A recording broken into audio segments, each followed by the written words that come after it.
Bonjour mes chers cancers, je vous remercie de me retrouver pour cette guidance de janvier. Nous voilà au début d'une nouvelle année dont je vous propose de précisément découvrir les énergies. Nous verrons dans un premier temps ce que nous réserve ce premier mois de janvier. Et puis on terminera par deux cartes, deux conseils pour d'une part le domaine professionnel et d'autre part celui amoureux, des guidances que vous pourrez appliquer pour ce nouveau cycle. Mais si vous avez une question plus personnelle à propos de ce qui s'annonce en 2022, il y a toujours le concours mensuel qui permet à deux d'entre vous de remporter un tirage personnalisé en croix réalisé par mes soins. Et pour participer au concours, il vous suffit tout simplement de vous abonner à ma chaîne et de liker cette vidéo d'une part, et puis d'autre part, soit vous commentez cet horoscope pour m'expliquer comment il résonne ce mois-ci en vous. Un des commentaires sera sélectionné et remportera un des deux tirages personnalisés. Sinon, vous pouvez, et vous êtes moins nombreux et nombreuses à le faire, vous pouvez indiquer en commentaire toujours de cet horoscope le réseau social sur lequel vous me suivez, que ce soit Facebook ou Insta, et puis votre pseudo. Et donc, un commentaire sera sélectionné et remportera le second tirage. À ce sujet, n'oubliez pas que vous pouvez me retrouver sur Facebook et Insta chaque semaine pour des guidances hebdomadaires.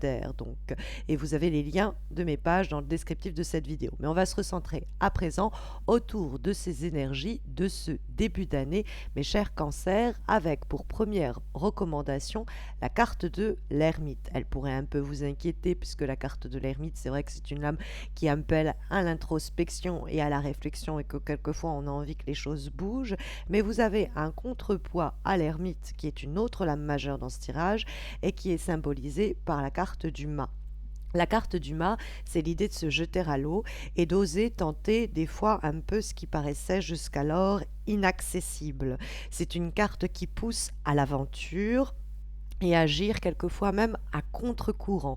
Il y a une liberté d'opinion, une indépendance d'esprit que le mât va vous recommander. Et peut-être que pour trouver en vous les ressources d'oser aller à contre-courant, d'oser tenter l'impossible, de vous jeter à l'eau, de partir par exemple dans une mutation à l'étranger ou de recommencer votre vie professionnelle, une reconversion peut être envisagée avec la carte du mât.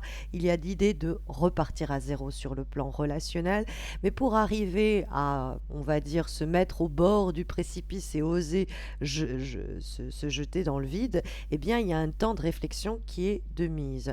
C'est-à-dire que on a à la fois la prudence et la sagesse que nous trouvons dans les éléments qui sont prônés comme attitude ou action favorable au cours de ce mois de janvier, mes chers cancers, ce qui pourrait vous aider. Et nous avons à cela le côté intrépide et un peu fougueux, un peu fou quelquefois même, du mât.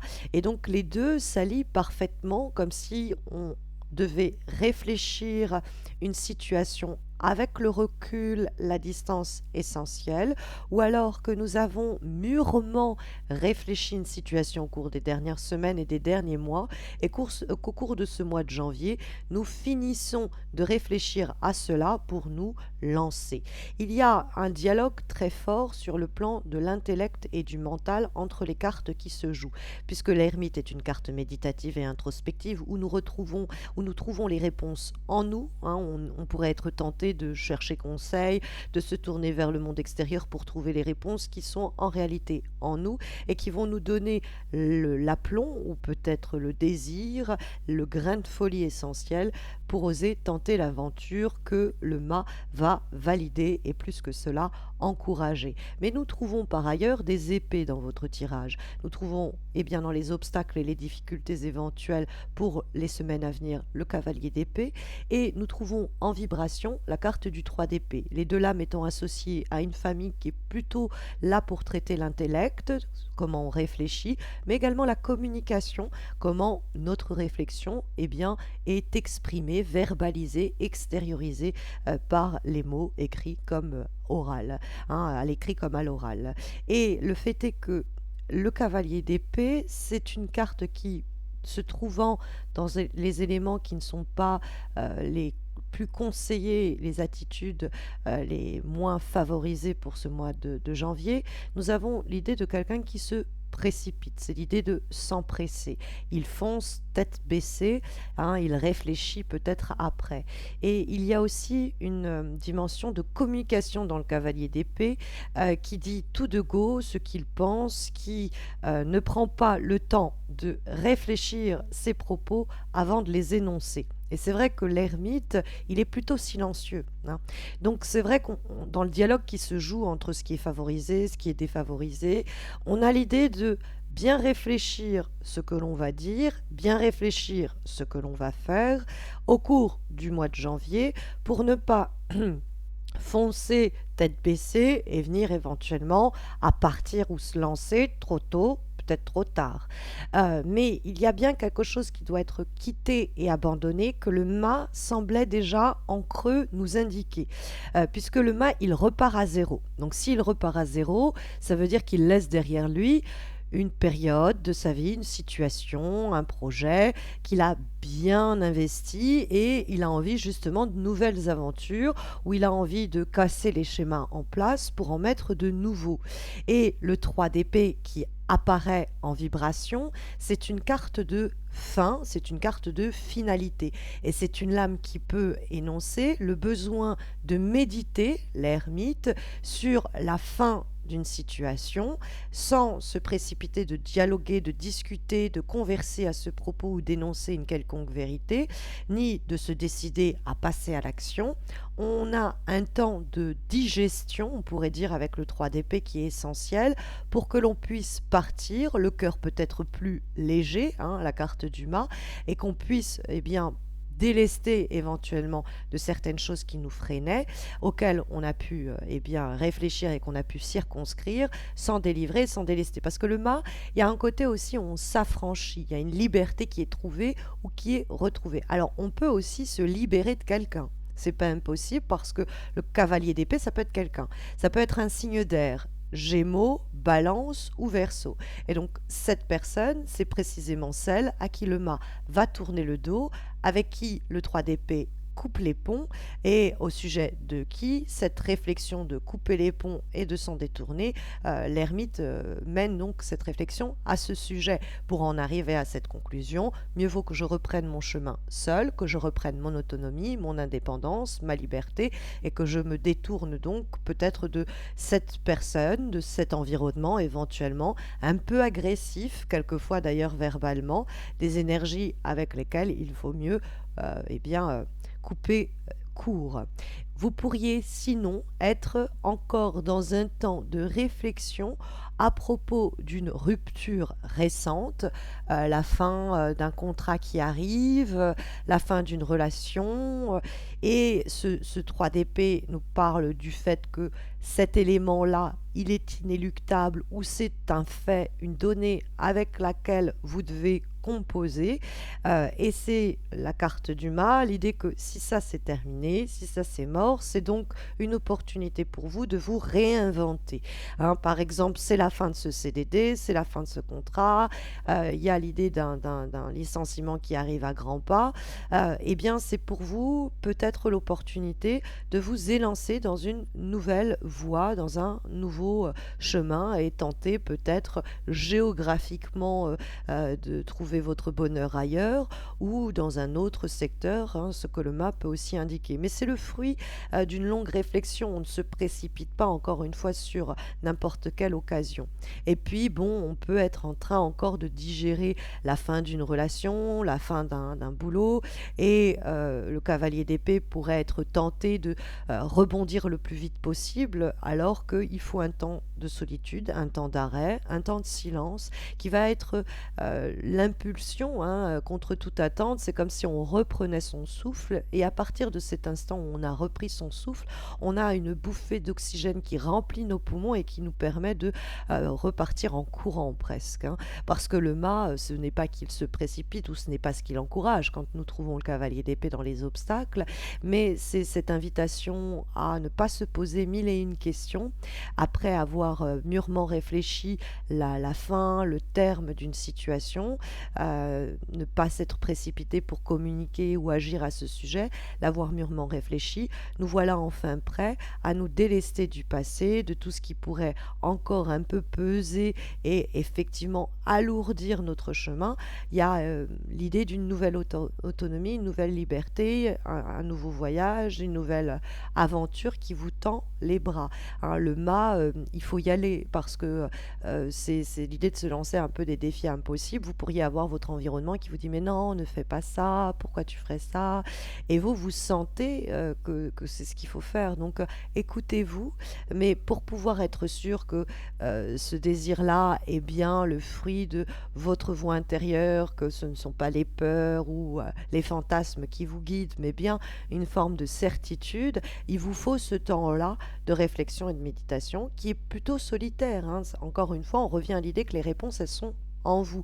Et pour bien les comprendre et les définir, il faut ne pas se précipiter. Hein. Il faut prendre le temps de bien digérer ce qui doit être mis à mort, ou prendre pleinement conscience de ce qui est mort pour aller vers autre chose. Hein. C'est en tout cas les recommandations pour mener à bien votre mois de janvier, mes chers cancers, mais nous avons deux dernières guidances pour cette fois-ci des domaines bien spécifiques pour démarrer le plan professionnel avec un conseil, un avertissement, une recommandation, un élément à méditer dès ce mois de janvier, mais de façon plus conséquente à appliquer sur les défis de la carrière en 2022. Et nous avons donc une lame issue de l'oracle des fées et des lutins. Et nous avons ici la carte du troc, hein, où on voit des éléments être échangés. Et la carte du troc, ça peut être vraiment l'idée que vous pourriez offrir un peu de votre temps, peut-être de façon bénévole. Hein. Il peut avoir cette idée que donner, le ciel vous le rendra. C'est-à-dire que professionnellement, vous filez un coup de main, de façon bénévole, et puis ça débouche sur une vraie proposition, peut-être professionnelle, tout simplement. Il y a cette idée aussi peut-être de s'employer à trouver un secteur d'activité dans lequel on serait en capacité d'offrir de son temps, de sa personne à autrui, d'être là pour, par un sourire, un simple regard, illuminer sa journée. Hein, le besoin de tendre un peu à l'autre, vers l'autre. Mais il y a dans le geste de ce troc l'idée d'un temps de partage, qu'on pourrait vous proposer quelque chose, parce que aussi vous avez su tendre la main dans un temps où on avait besoin de vous. Donc ça peut être un retour d'ascenseur sur un plan plus prédictif que cette carte peut annoncer, et ça peut nous dire aussi que en donnant comme ça, vous pourriez en retour recevoir. C'est-à-dire que vous donnez de votre temps, vous donnez de votre personne, et puis on va dire que le karma vous récompense. Ça pourrait être presque ça que la carte nous désigne. Donc sur le plan professionnel, s'il est question de participer à des projets où dans un temps c'est pas rémunéré ou quoi, peut-être que ça vaut le coup, c'est une graine qui vaut le coup d'être semée, hein, parce qu'elle pourra vous faire récolter ce que vous n'envisagiez peut-être même pas. Et comme dernière recommandation, dernière énergie et guidance pour ce mois de janvier, mais aussi de façon plus générale pour 2022 concernant le domaine relationnel, c'est-à-dire amoureux en partie, mais pas que, hein, les relations humaines. Nous avons une lame issue de l'oracle des rêves de la déesse et nous avons la carte de la danse. Laissez votre corps bouger.